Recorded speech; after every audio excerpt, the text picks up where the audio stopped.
If you're hearing this episode around the time it comes out, it means I'm taking some time off after the birth of my son. I've recorded these ahead of time and will most likely not be available on social media for the next few weeks. But you can still get the story behind twice a week if you're subscribed to the podcast. Consider this series to be like a substitute teacher. We won't go as in-depth as in previous episodes, but we'll briefly touch on a number of different topics in each show. The series focuses on Billy Joel's song We Didn't Start the Fire, and the headline-making events and people he mentions. Some content may not be suitable for all listeners. I'm your host, Emily Prokop, and this is the story behind We Didn't Start the Fire, 1953 to 1954.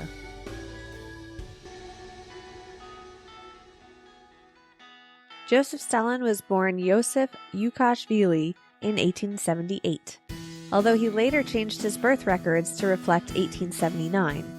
Stalin rose to power following the death of Bolshevik leader Vladimir Lenin in 1924.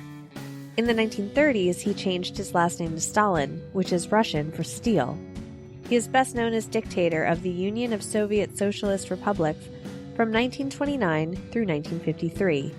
During World War II, Stalin was an ally of the United States and Britain. However, in the years following, communism and socialism had no place in the Western world, and the war against it ensued, known as the Cold War, from 1946 through 1991. Following the death of Stalin in 1953, Georgy Malenkov was named as his successor, but his more relaxed approach, coming from his background as a member of the Bolsheviks, made it easy for communist opponents like Nikita Khrushchev and Nikolai Bulganin to seize control in 1955. When an attempt to overthrow Khrushchev failed, Malenkov was sent to Kazakhstan until he died in 1988. Gamal Abdel Nasser became Prime Minister of Egypt in 1954 and President in 1956. He was the creator of the United Arab Republic, which only lasted from 1958 to 1961, and was considered an influential Arab leader, fighting wars with Israel and mediating the Jordanian Civil War in 1970. Sergey Sergeyevich Prokofiev was a composer born in 1891 in what is now known as Ukraine. He began composing at age 5 and left Russia for the United States and France once he became famous. When he returned at age 54, though, he had a run-in with authorities, and some of his major works were banned from public performance. When he died in 1953, he was known as one of the best Russian composers.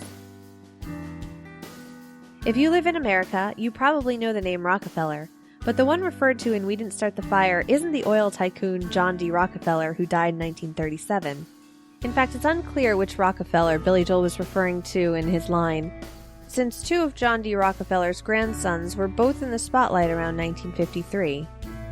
Nelson Rockefeller had been appointed by President Eisenhower as chair of the President's Advisory Committee on Government Organization at the time.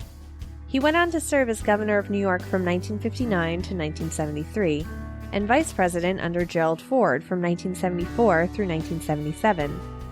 His brother Winthrop Rockefeller, however, was probably in the headlines a bit more. He was known as a hard drinker and a ladies' man, moving from Florida to New York to Arkansas. He became governor of Arkansas in 1966. Roy Campanella was born in 1921 and is said to have gotten a late start in professional baseball due to the color of his skin. He spent 8 years as star for the Baltimore Elite Giants of the Negro National League before the Brooklyn Dodgers signed him in 1946. He quickly became the Dodgers' regular catcher. By 1955, he won the National League Most Valuable Player Award 3 times, including leading the Dodgers to their first World Series title. But his career was cut short when he lost control of a rented car in 1958, breaking his back and suffering an almost complete use of his body below the shoulders. He was elected to the Hall of Fame in 1969 and died in 1993. Communism was being spread throughout the Eastern world and beyond by 1953, and the USSR and satellite countries, comprised of more than 1 billion people, formed what became known as the Communist Bloc. It soon began to spread to the West, with parts of Europe and Cuba joining in 1959, as well as countries in Africa. Roy Cohn was said to be the man behind Joseph McCarthy during the Communist Scare, when high-ranking people in the movie industry and government were accused of consorting with communists. Cohn was hired as McCarthy's chief counsel at the age of 24 after being recommended by J. Edgar Hoover. He was known for his aggressive tactics and got along well with McCarthy's ideas. Cohn also collaborated with McCarthy to promote the Lavender Scare, in which they claimed homosexuals were being bribed for government secrets by communists overseas, in exchange for keeping their sexuality a secret. This even led President Eisenhower to sign an executive order banning homosexuals from federal government positions. Following a coup in Argentina in 1946, Juan Perón rose to power. His strong anti-American and anti-British stances, plus his wife Eva Perón, won favor from the people of Argentina. He promoted neither capitalism nor communism, but he also restricted civil liberties, leading to a law being written to allow his re-election in 1951. In 1955, he was overthrown by a military coup, but regained power in 1973, but he died the next year. His wife Eva is probably most known because of the Andrew Lloyd Webber and Tim Rice musical, Evita, turned into a movie in 1996, starring Madonna. Arturo Toscanini established himself as a talented conductor by the age of 19, and became world famous and considered by many to be one of the greatest classical conductors of all time. He conducted at La Scala and later the NBC Symphony. He was also known for having a photographic memory, but in 1954, he suffered a memory lapse while conducting a radio broadcast of the NBC Symphony at Carnegie Hall. At the age of 87, he forgot what was next, dropped his arms, and a cellist cued the orchestra in his place.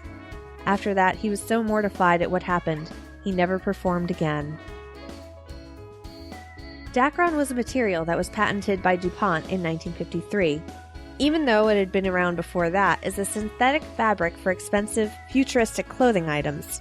It can be found in curtains, sails, ropes, and even clothes. Later, the medical community began using it for vascular surgery and grafting arteries and veins in bypass surgery. During the later part of the Indochina War, the French occupied the Dien Bien Phu Valley in what's now known as Vietnam. With the help of the Chinese, the Viet Minh mounted assaults and released troops to overrun the French airfield and base in 1954, leading the French to pursue an end to fighting and sign the Geneva Accords of 1954. When Bill Haley and the Comets released We're Gonna Rock Around the Clock Tonight, they had no idea the cultural impact the song would eventually have on youth and rock and roll. And the next year, it had become #1 on the pop charts in the US and UK. The song itself was a B-side to the band's forgettable single, 13 Women and Only One Man in Town, which isn't as lighthearted as it sounds, since it was about a nuclear bomb that went off, leaving only 14 people in town alive. But Peter Ford, who was the 10-year-old son of actor Glenn Ford, loved the B-side song and played it over and over again, prompting Glenn Ford to suggest the song to the director of the movie he was in, Blackboard Jungle. And from there, it gained a wave of popularity for the song.